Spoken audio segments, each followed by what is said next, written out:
Cheers, everybody. It is Wednesday, and we're talking about uprights.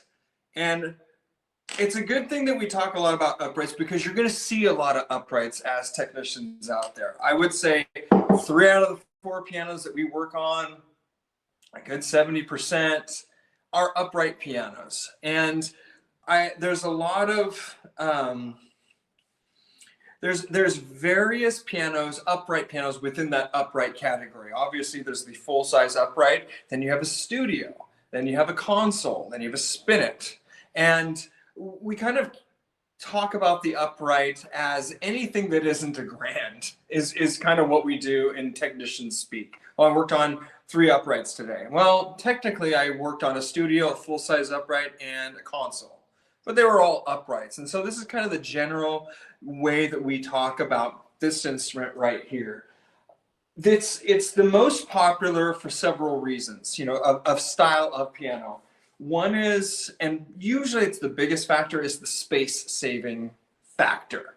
It's not that hard to find a wall to put up a piano like this, and it doesn't take as much of a footprint within the homes. And so if you have a grand piano, obviously that's a focal point. It's usually in the main living room area, whereas these can kind of get kicked off to the side to a different room or a different part of the house and kind of be out of the way. So that's, I believe, the biggest factor into why people will gravitate towards this is usually a space saver. And then obviously they're less expensive. So the most expensive upright out there is got to be, at least in the top 1%, is the Bösendorfer upright. And I think it's around $70,000. Very expensive upright, very, very high level. But $70,000 in the grand piano scheme is not that much. It is a little bit more, but we got $100,000, $200,000, $300,000 pianos at that top level, right? And so overwhelmingly people are spending anywhere between I would say $3,000 to $15,000, $5,000 to $15,000 on their upright pianos. Sometimes they go over and above, and they get something around the $20,000 range. But overwhelmingly, we're quite a bit below the $20,000 mark. Stacy, would you agree with that? Yes, actually, I would say that $20K range for an upright is pretty rare. Some of the Hoffmans go for that. Yeah, some of the Becksteins I saw were the uprights were like $100K. I mean, it's wow. So crazy, right? But I find that if you took the same quality of an upright and a grand, let's say about the same size, the grand would always be about twice as much because it just takes that much more to build it in the factory. It's just a lot more work. But yeah, I would say, people love to find, I would say people mostly fit in that category you're saying for uprights, that price range, that 5 to 12, 13. That's a pretty normal, it's where all the Yamahas fit in and all those just value pianos. So yeah. So this is, this is going to be something that you as technicians will see a lot of. Most of your service calls will involve upright pianos, and it's good to go ahead and just kind of know that going in. Most of the upright pianos you are not able to sit down at and tune, and so this is a standing instrument. You are upright tuning with these things, and so just kind of get used to that. A lot of people ask, in fact, my customer today is like, how physical is your job? I'm like, well, you do stand a lot, and you're moving your body, and you're kind of doing this motion. But the uprights are something that you can't sit down as easily and tune. So just know that this is the majority of what you're going to go and see is upright pianos, whether they're consoles, full-size uprights, or spinets. And just kind of get used to that. And when you're talking with your customer about their upright piano, usually they want to know more about that. Well, am I going to be able to just keep this piano for the rest of my life? That's a question that we get. And so this is a good time to educate the customer, and it's a big deal because they don't necessarily know why they would ever want to upgrade. And so this is a good time to say, you know what, how often do you play? How much are you getting into it? And how much attachment do you have to the instrument? And so you'll be able to glean from that, what their aspirations are. And what I usually will tell the customer, especially if they're starting to kind of get at a higher level. They're really playing quite a bit, and their playing is elevated.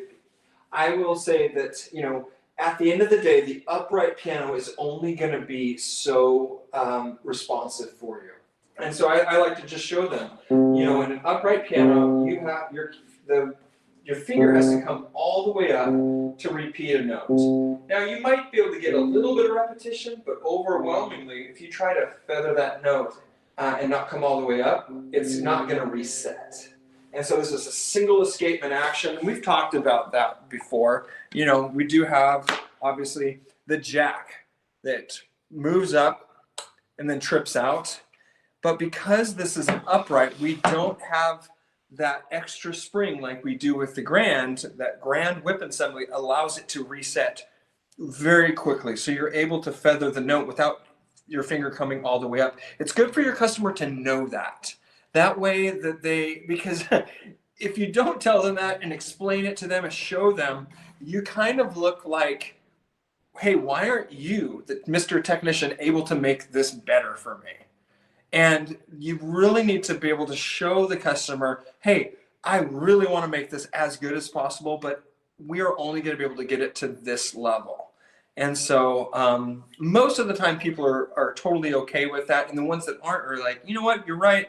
I understand that I need to upgrade to a grand. So the reason people upgrade to a grand is not because they want a bigger thing in their house. It's not because of the sound. Usually it's not because of the sound.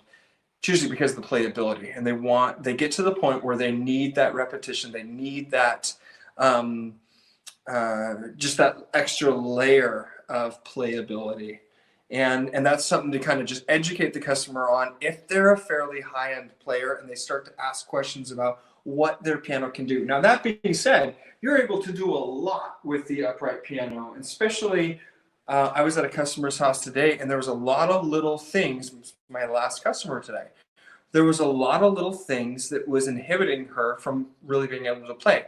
The key level had sunken down in the middle, so that was a very shallow key dip. Hardly any aftertouch. There was a little bit of bobbling. So she's not looking for that grand piano. She's just looking for her piano to perform better, and we can do that. Questions about anything that I'm saying so far, or about going into a customer's house in these scenarios? I just think that's really wise to give them an expectation of the level you can bring the piano to. I think that's just really helpful for people to know what to expect. Yeah.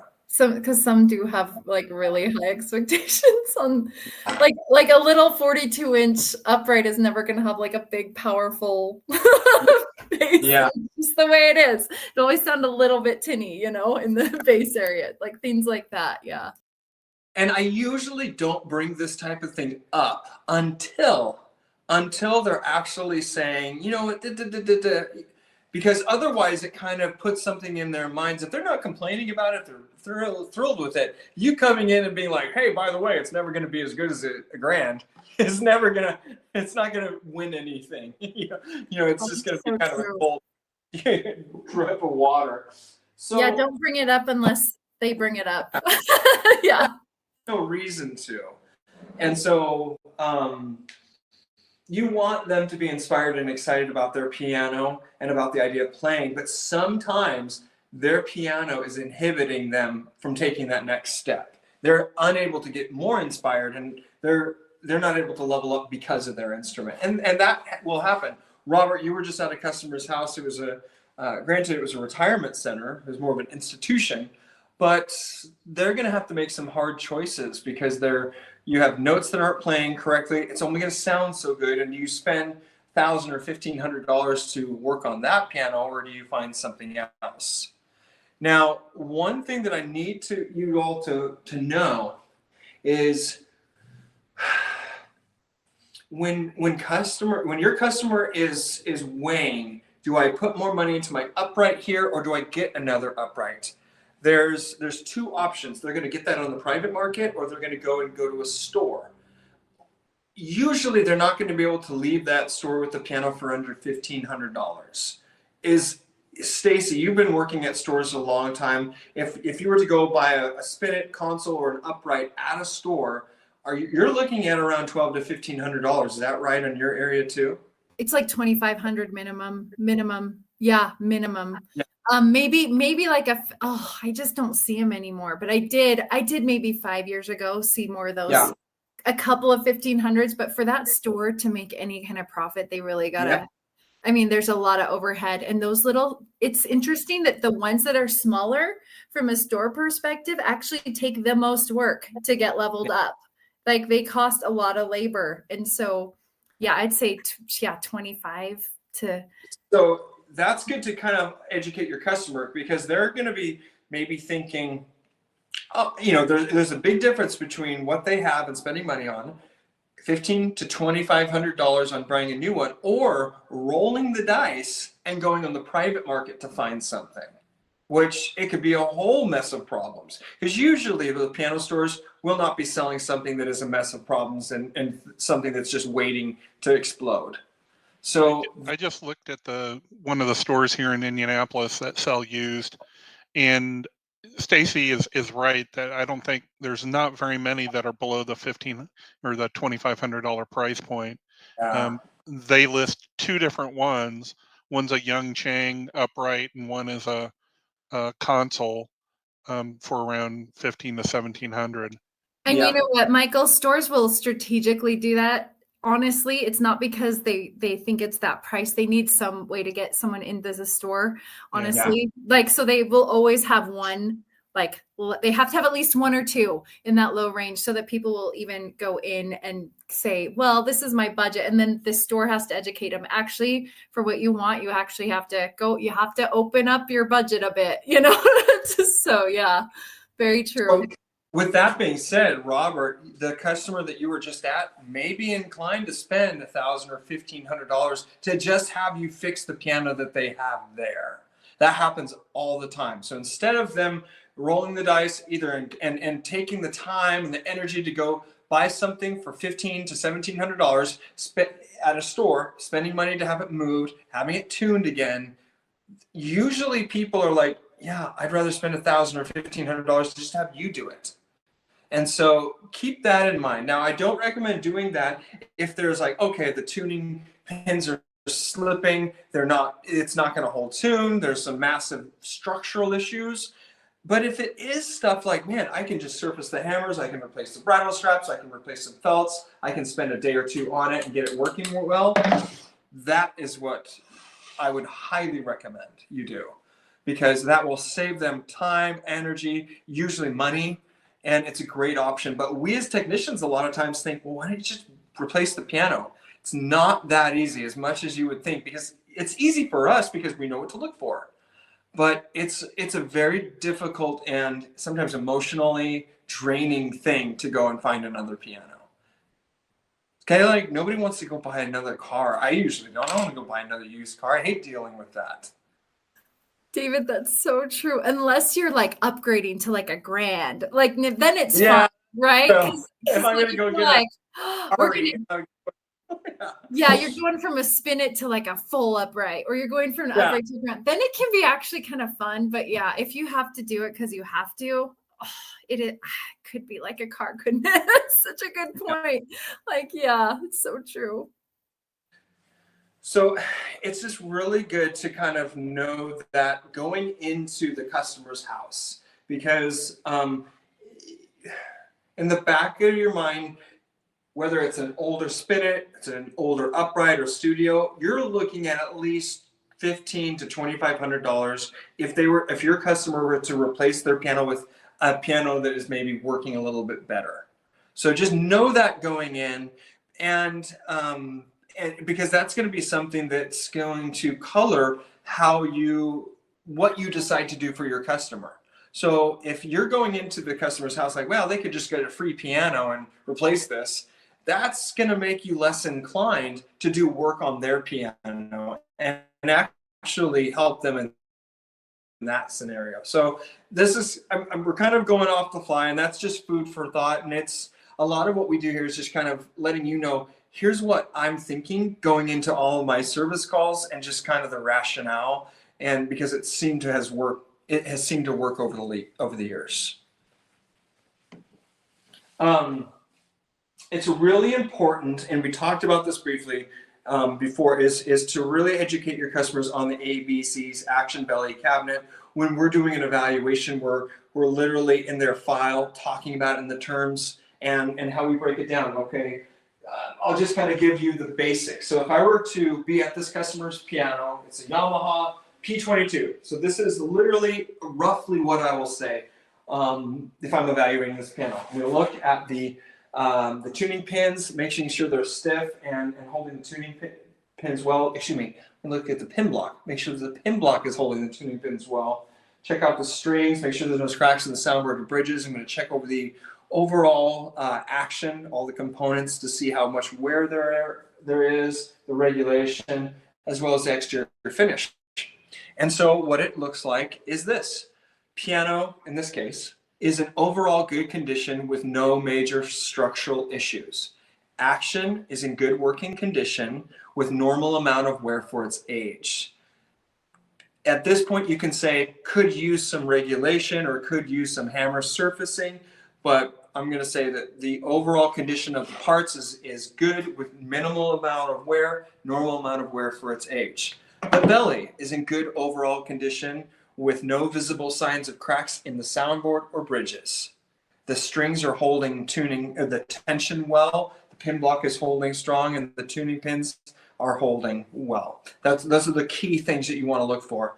The exterior finish is in good overall condition with only minor scuffs and scratches. Recommend insuring the piano for full replacement value of a brand new Yamaha P22. And that's it. And I literally will kind of have is it called a dictator? You know, the voice memo. I hit that and I just speak it because I don't like to type all that. So I'll just speak that into their file and it makes it super easy. And then that gets sent to Stacy if need be for an appraisal. But that's it. It's simple. It's understandable. Questions about that? So you're adding it in as service time or service history note? Is that what I'm doing, Stacy? It's just in the notes of the piano. Okay. Most of my texts would put a date and then just dictate all that. Like okay. action. So it's in the notes section, not a service history. Yeah. It's like the overall evaluation with a timestamp. Yeah. They won't timestamp it, but they'll put in the date so I know when they did that evaluation. You could do it in the service notes, but I kind of like it in the static. Yes, I like it right there. Yeah, it does separate it from it being in the service history of the piano, which I think makes sense. Yeah. So that's where I like to put it. And as you can see, we always want to educate the customers. Hey, your piano is built in 3 main components: ABC, action belly cabinet. I evaluated each of these 3 components, and you're in good shape. Here's what I do recommend just to take it to the next level. And I am absolutely amazed every time we do this. Today, it was my last customer. I'm just saying, hey, your piano overall is in great shape. No issues aside from, it doesn't look like it's ever had any maintenance done besides tuning. Yes, we've had it since, I think she said 1981. It was a Kimball that they bought brand new. It was in great shape, but it just needed a lot of regulation to take it to the next level. And they scheduled $1,000 worth of extra work right there, pretty much on the spot. Because it's just like, do you want to do this? And I did explain that the cabinet is in great shape. The belly is in great shape. The parts are all there and are in good condition. We just need to kind of reconfigure them and calibrate and lubricate them. And so people want to know the health and condition of their piano. Even if they're not really big players, the piano, they takes up space in their house and they want to know what kind of condition it is in. I can guarantee you most technicians do not go to that extra extent to really say, hey, do you have time to kind of talk about your piano? I'll let you know where it's at. Even the busy homeowner or the piano owner will still take just a couple minutes and it will be good to kind of just give them the rundown. And they want to know both the good and the bad. Hey, and I always start with the good. Like, hey, this is the plus. The finish is in incredible condition. There's no cracks in the soundboard or bridges that I can see. Everything's holding well. The action parts are functioning. Now, all that being said, here's what I recommend. Okay, you know, because if I started with, hey, can we talk about your action or your piano? The action just needs all this stuff and da, da, da, da, da. What does that do? It just kind of is like, okay, do I just have this money pit? What else is wrong with it? And so by just kind of showing, okay, here's some things that are really working well, and here are the things that are in great shape. Don't lie about it. If it's in bad shape, don't tell them it's in good shape. But what I like to do is find out what is good, relay all that, and then just give my recommendations for the other stuff that we can elevate to the other level. I love that, because really you're inspiring them to what they can do to unlock the potential of the piano, and it's always in a very positive way. Always, I love the way you do that. It's great. It's fantastic. Yeah, it's funny enough. I was shadowing one of our newest technicians. He was shadowing me, and he said, because I was explaining how we present stuff at the end of the day, he's like, yeah, you actually, the way you present it is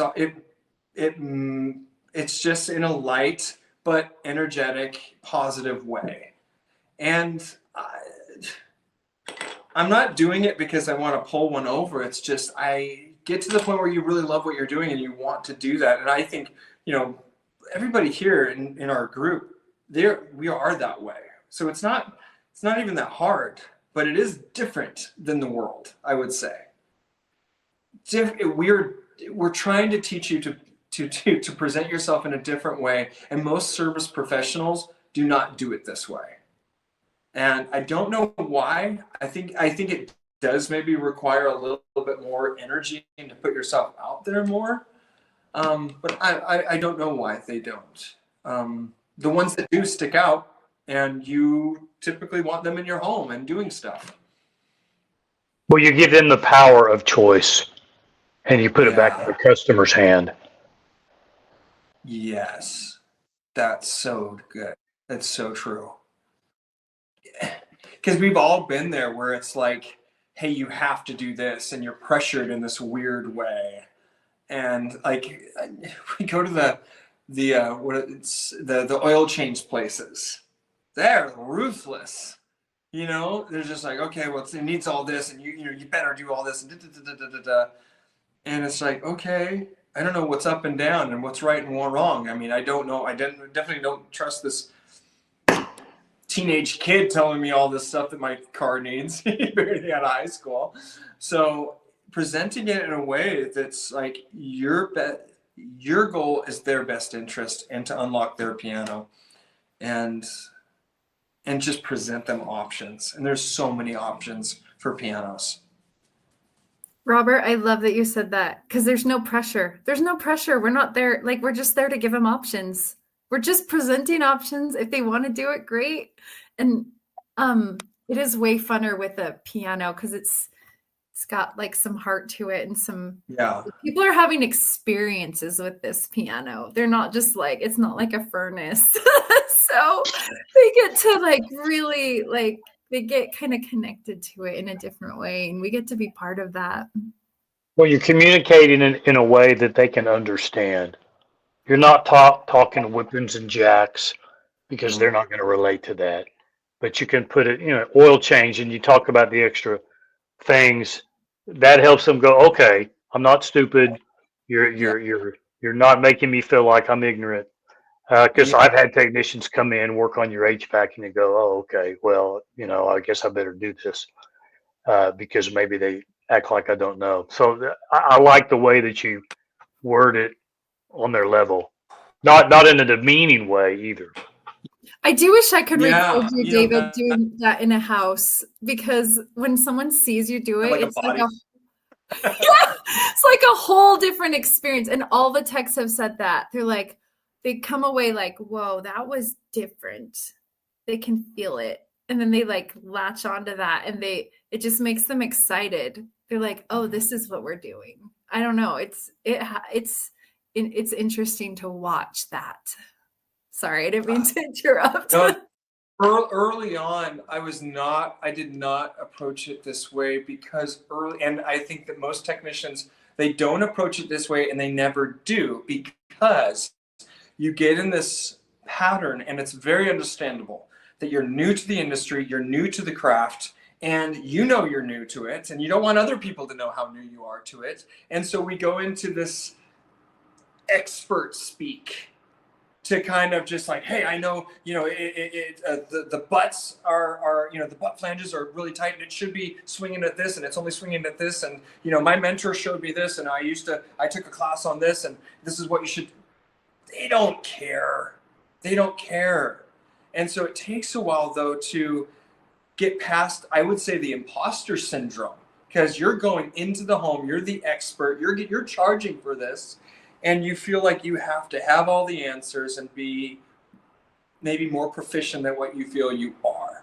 And what we do as humans, I would say, is we can start to, for our own ego, kind of just start to launch into things to kind of validate maybe our own expertise, and it bypasses entirely your customer and what we're really there for. So I think that would be my recommendation, because it's hard to do that, especially early on, because you are fighting. There's this uphill battle of this imposter syndrome, or this feeling of unworthiness at times. And so don't let that get in the way, is all I can say. Yeah, that's a frustration. You want to leave it better than when you got there. And if you feel like you've done a little bit of that, I know I did a little bit of that, but you still maybe didn't get it to where you wanted it to be, but you got it better. So Yeah, that's a little frustrating. And maybe I'm sure. just too hard on myself at times, but yeah, definitely that's an expectation going in. Yeah,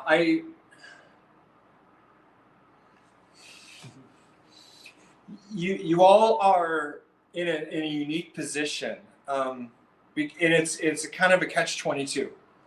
You all get access to people that have been doing it for, in some cases, decades, and we're doing it at a level that's a little bit higher than most people would think that is even possible at times.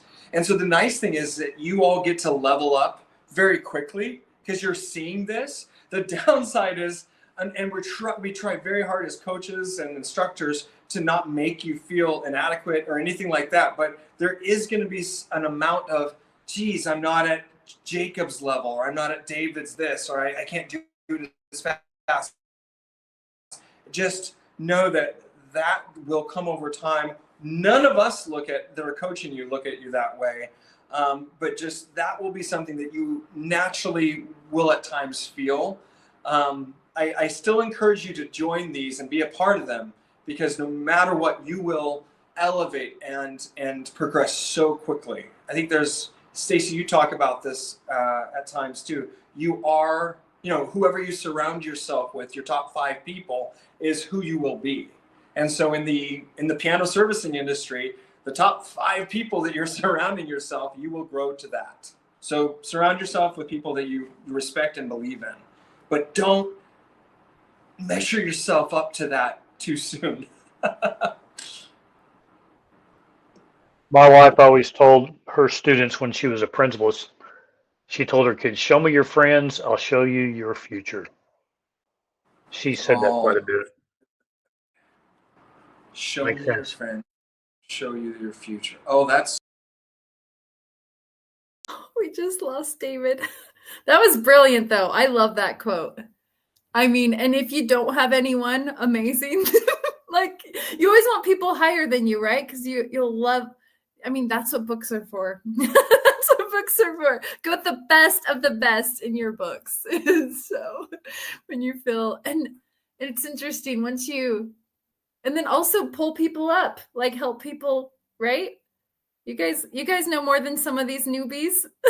So you can help them. Well, Hey, I did better than the dental floss guy, whoever that was on that key. I thought, okay, at least I got it to work. I kind of like, well, all right.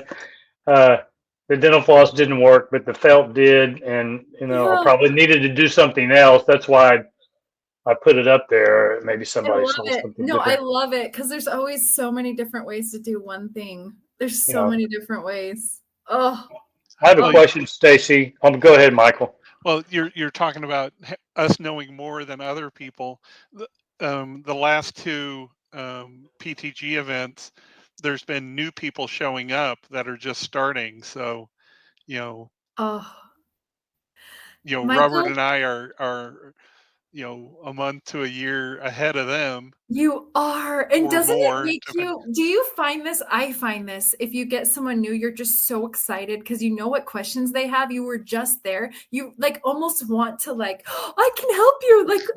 I like this. I just can't help it. I want to help them because I know exactly what they're going to run into. I just barely did it. And then you just want to like mentor them. And honestly, that's the best road, right? To be a master is you're always learning from someone, but you're also always mentoring someone. So always be mentoring someone. And I mean, that's the best place you could ever be. I love that so much, Michael. What was your question, Robert? On the notes that David puts in, just the audio notes that he sends to you, is that something the customer gets, or is that just a note for the future? Is it part of the invoice, part of the receipt? How does that work exactly? Just you're talking about the condition, what you found. Yeah. So it'll just be in the notes for us. It's our history notes of the piano, but David will also always put in the invoice what the recommendation for that piano is. So that is always on every single invoice. And then, that's just for me to see. So if I reach out and ask if they want to do an appraisal or something, then we have all of that information. So that's just a voice note, like a voice text, and then you Mhm. just click send and it goes to you. But then it's not part of the invoice on the tablet that the customer sees and signs. It's not on the invoice, but I relay everything that I've said to the customer. And so they get it direct from me, and I let them know that it will be in their file. Got it. Let me here, let me just share like an example, just so you can see it, because I'm a visual person. So do you see this one right here? Like it's just in the notes. Like I hope it's okay that we're showing this. Like there's pictures, and then there's just the overall notes right there. And it's just like a good little verbal. It doesn't have to be. I can get everything I need from that. It's perfect. It's like perfect. Yeah. And that's Gazelle. Mm-hmm. Going into Gazelle. But you could even voice it doesn't memo matter. it. You can just voice text it and then put it into a document that you have about the customer. So it doesn't have to be through Gazelle per se. Yeah, whatever system you're using, that voice text, it gets to know you. That AI is pretty good, and it gets used to your words and how you say things, and it'll kind of it's kind of weird how it'll adapt to you. And then it's a pretty good translation if you do it enough. It's scary, but if you have a Bluetooth device on connected to that and you start talking, boy, the translation goes crazy on you. Just saying, Actually, that's the problem I've had. My aftershocks do a terrible job at voice texting. I have to turn it off, or it's just like the worst. So true. One time I just got off the phone with the customer, and my kids were in the back seat, and so I went to go ahead and dictate a note in their file, and I started talking, and then they started talking about like ridiculousness, and I didn't realize it was picking both of us up, and it was like so it was a mixed text of everything. You're like, how in the world do I shuffle this apart? It was like the piano needs a Gabriel, you stink, or something, stuff like that, and then needs to do A440. Don't put your foot on my foot. All that stuff.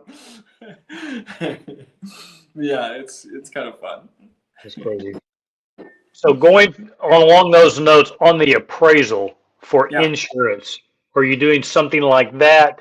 And is that a Gazelle form? I'm sorry, that's a bit of a sidebar here.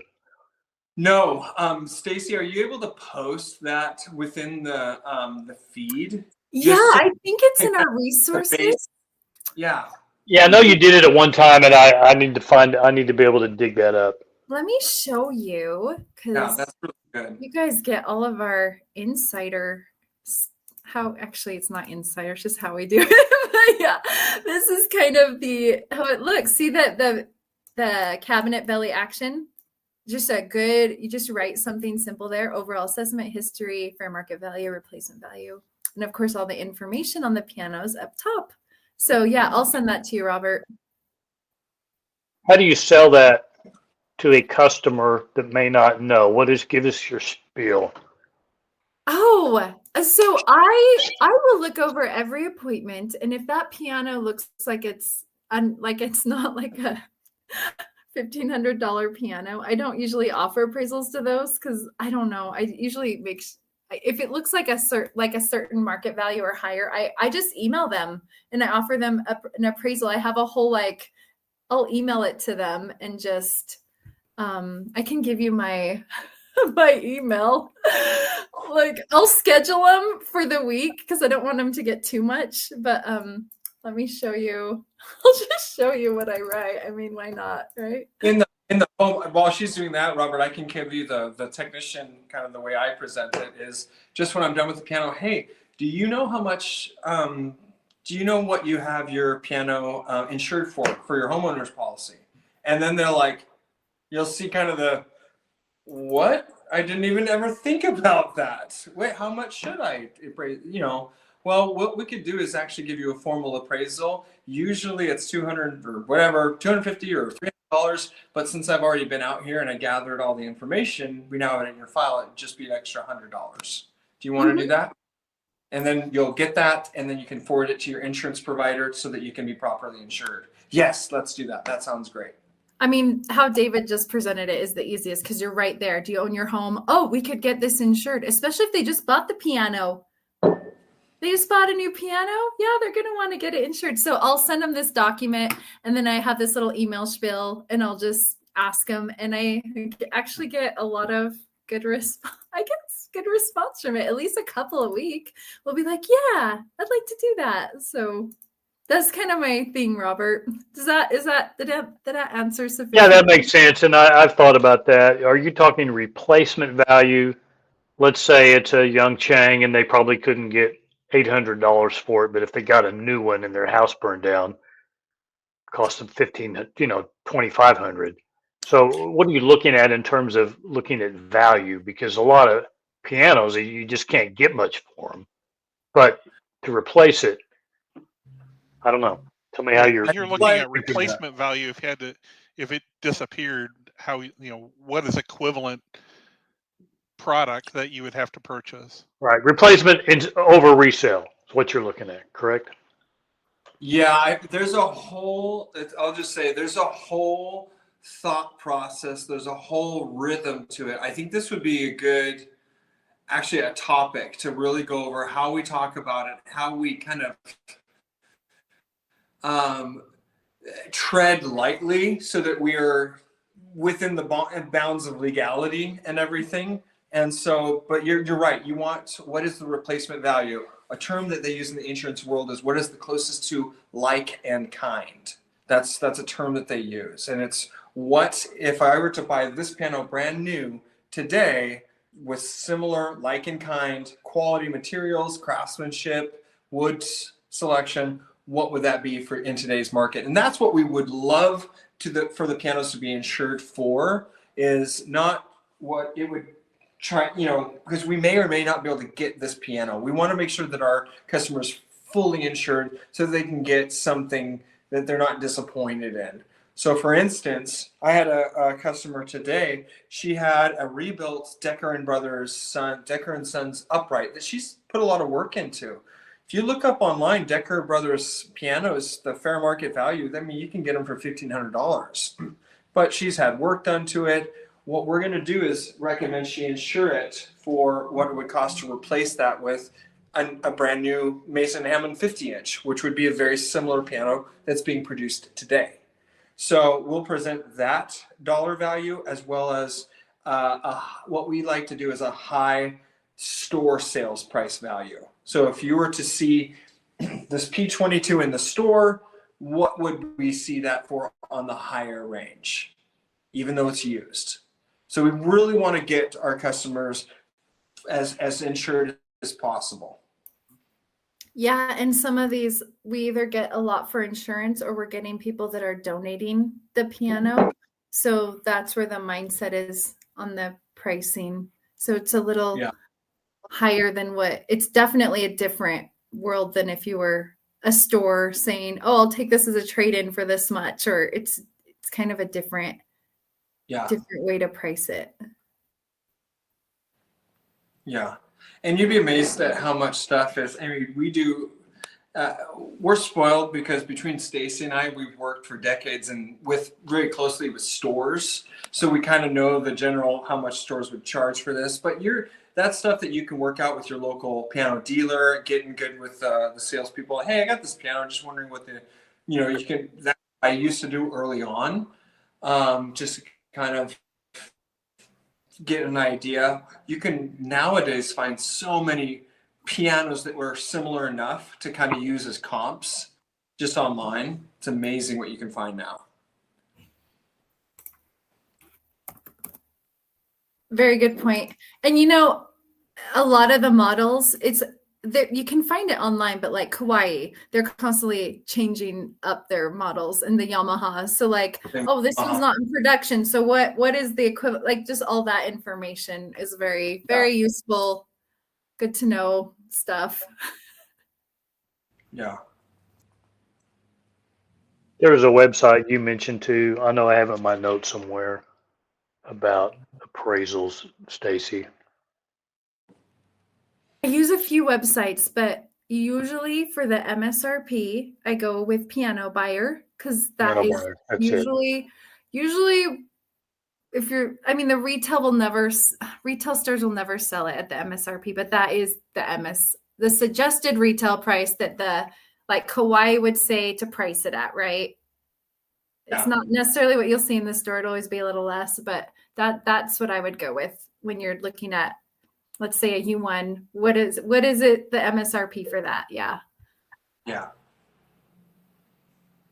No, that's so true.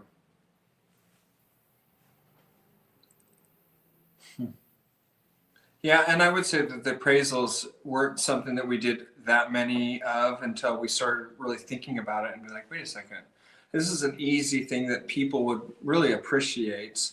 It doesn't take us that much more time. If we're already gathering all this information with the ABCs and pictures and looking into it, why not? And so we found that that's been really big. And we don't push it that hard. We could do more. I think we did an email blast explaining what we're doing, and we got a ton right after that. And we may do that again at some point. but yet it is a very highly skilled thing because you're needing to know how to evaluate the piano and there is kind of a lot of knowledge and wisdom you have to have. You can't just go out and like a person off the street would never be able to do that. They would never be able to evaluate it and do that. It is kind of a skilled thing to have. Yeah.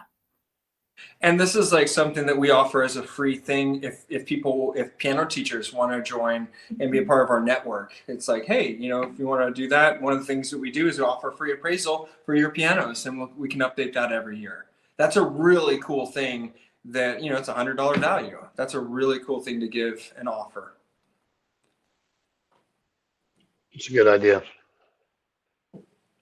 I've had a couple, maybe 3. I've had 3 good ideas, I think.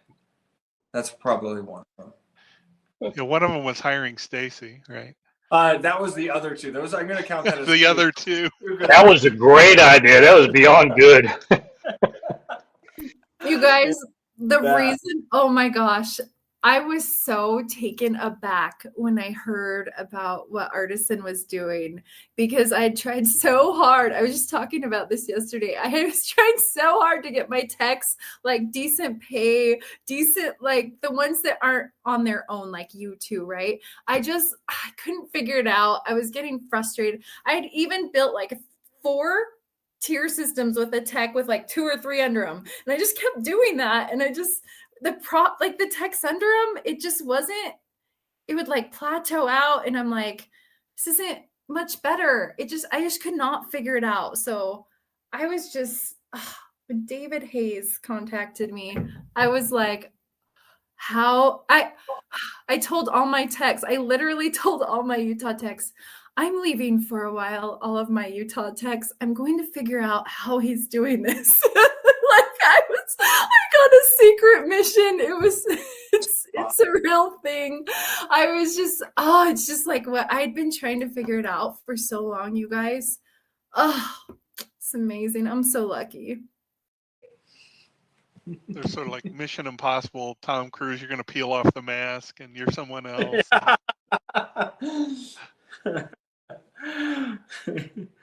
Yeah, it's been a lot of fun. It's been a big journey to get here, and we're still learning it. I mean, you guys have been with some of the most recent learning curve stuff that we've been doing with the downsizing in the sense of shrinking the amount of appointments per week, and then configuring on how to do that. And it's exciting because we literally we just got done talking to one of our technicians this week and opened up a whole new avenue for income that was just not there 6 months ago.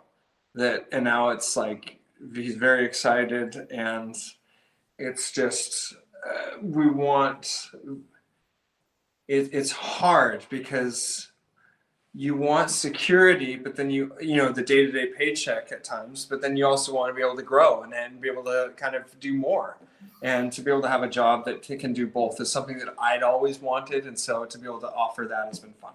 Oh, it's so cool, you guys. My techs can progress. They're not capped. Like you're if you're not growing and progressing, you're not happy, right? Like even when you're not like where you want to be, as long as you're feeling like you're progressing, it just like it's enough, right? So it just makes me so happy.